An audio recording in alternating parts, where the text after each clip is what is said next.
అన్నీ గమనిస్తున్నాడు. మాకు జరిగినటువంటి అన్యాయాన్ని కూడా ఆయన గమనించాడని నేను అనుకుంటున్నాను.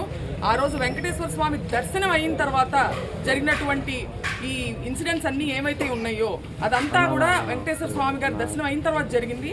సో అన్నీ ఆయన గమనిస్తూ దేవుడు మా యందు ఉండి ఇవాళ మాకు రాంబాబు గారికి బెయిల్ రావడం జరిగింది.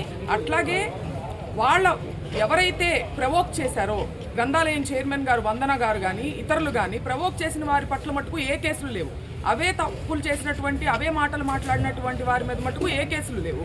వాళ్ళకి స్టేషన్ బెయిల్ ఇచ్చేసి పంపించేయడం జరిగింది. దాడి చేసిన వాళ్ళు ప్రవోక్ చేస్తే నోరు జారినందుకు ఇతరితర కేసులు పెట్టి ఒక కేసులో బెయిల్ వచ్చినప్పటికీ ఇంకా రిమాండ్ ఎక్స్టెండ్ చేసే ప్రయత్నంలో పీటీ వారెంట్లు వేసి మమ్మల్ని ఇబ్బంది పెట్టే ప్రయత్నం చేసినప్పటికీ ఎవరు దేవుడికి మించిన వాళ్ళు కాదు.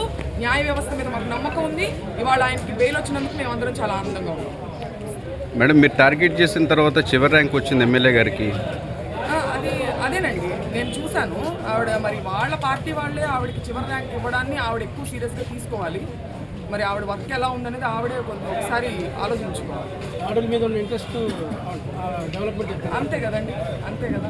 దాడులకి మటుకు ఆవిడ ముందుండి నడిపించారు. మరి అదే అత్యుత్సాహం ఆవిడ వర్క్ మీద కూడా చూపిస్తే బాగుంటుంది.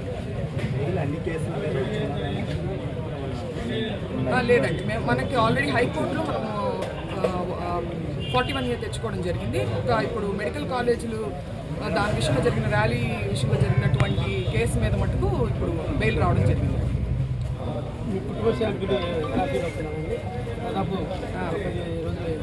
అవునండి, చాలా సంతోషంగా ఉంది.